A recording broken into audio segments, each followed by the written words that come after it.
مسئلے کہ دین کتنی قیمتی چیز ہے. وہ جی اللہ بڑا غفور الرحیم ہے، میں نہ ہمیں ڈرایا کرو. ہاں اللہ بڑا غفور الرحیم ہے، لیکن اس کا کوئی عدل بھی ہے. رات کا شراب پینے والا اور رات کو مصلی پہ رونے والا برابر ہو جائیں گے؟ تو پھر یزید حسین کو ایک ہی جگہ بٹھا دو، پھر کربلاؤں کے لیے رونا چھوڑ دو.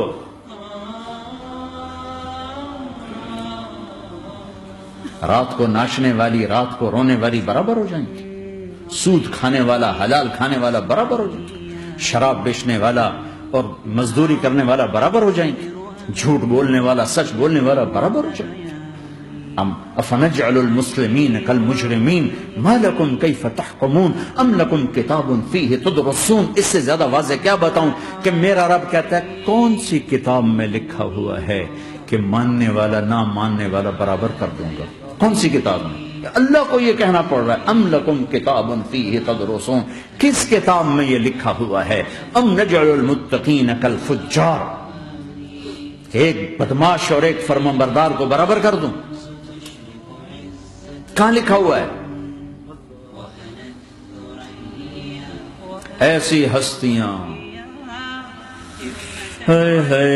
جنگ سے پہلے اونگ آ گئی، آنکھ کھلی تو ہنسنے لگے. بہن نے پوچھا یہ تو ہنسنے کا موقع نہیں، کیوں ہنسے ہو؟ زینب کہا بہن اللہ کے نبی خواب میں آئے، فرما رہے ہیں بیٹا میں لینے آ چکا ہوں. تو اب نہ پڑھے نماز، اب کیا مسئلہ ہے؟ جنت کے لیے تو کرنا ہے سب، یہ جنت کے لیے تو کر رہے، اللہ کے لیے تو کر رہے کہ زرد دادن و جان دادن نہ آئے از لذت دیدارش خسرو چتواں گفتن سر دادن و جان دادن نہ دیدار خیارے. اس اللہ کے لیے تو سر کٹا رہے ہیں. تو وہ تو راضی ہو چکا ہے، نبی آ چکا ہے، آؤ بیٹا میں لینے آ چکا ہوں. تو اب نہ پڑھے نماز؟ نہیں برمنگم والوں کو کون بتائے گا کہ نماز کیسی چیز ہے؟ انہوں نے کہا جی وہ نہیں جنگ روک کرے گا. پھر چلو نماز پڑھو، نماز تو نہیں چھوڑی جا سکتی. آدھوں کو روک دیا تم جنگ کرو، آدھوں سے کہا تم نماز پڑھو. آدھوں نے نماز پڑھی، آدھوں نے جنگ کی. پھر جنہوں نے نماز پڑھی انہوں نے کہا تم آگے بڑھ جاؤ، ان سے کہا تم جا کے پیچھے اللہ کے بارگاہ میں سجدہ کرو.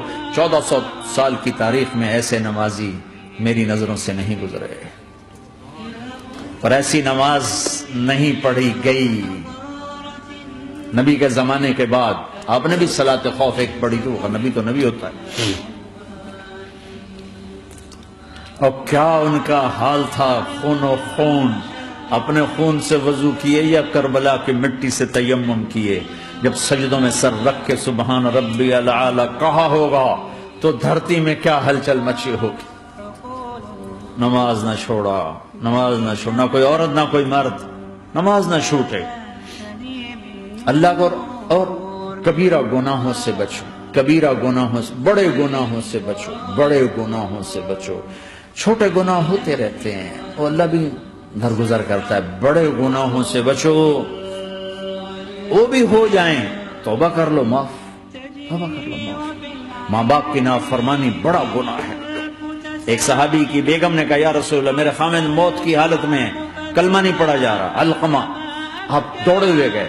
ہم نے کہا بیٹا کلمہ پڑھو. کہا یہ نہیں پڑھا جا رہا. بول رہے ہیں؟ کہا جی پڑھا نہیں جا رہا. پھر آپ نے ایک دم کہا کوئی ماں باپ میں زندہ؟ کہا جی ماں. راضی ہے؟ کہا نہیں ناراض. بلاؤ. وہ آ گئی. آپ نے کہا علقمہ کی اماں تمہیں بچے سے ناراض ہو؟ کہا جی ہاں. کیوں ناراض؟ کہا جی اور کچھ نہیں، بہت نیک بچہ ہے، تہجد پڑھتا ہے، روزے رکھتا ہے، قرآن پڑھتا ہے، مجھ سے بدتمیز ہو کے بولتا ہے. مجھے ابھی راستے میں بتا رہا تھا ایک ساتھی کہ جی یہاں کے جو بچے ہیں وہ ماں باپ کے ساتھ بہت بدتمیز ہو کے بولتے. پہلا قصور ماں باپ کا. انہوں نے کب ٹائم دیا تھا؟ انہوں کو ٹائم دیا تھا بچوں پر محنت کے لیے. کہا یا رسول اللہ اور کچھ نہیں ہے، بدتمیز ہو کے بولتا ہے. تو آپ نے کہا معاف کر دے. کہا میرا دل ٹوٹا ہوا ہے. آپ نے کہا اچھا اگر میں اسے آگ لگاؤں پھر سفارش کرو گی، معاف کرو گی؟ کہا پھر تو کروں گی، اتنا تو میں نہیں سہ سکتی. کہ اگر تو نے معاف نہ کیا تو سیدھا اللہ کی آگ میں جائے. ہے کون؟ صحابی.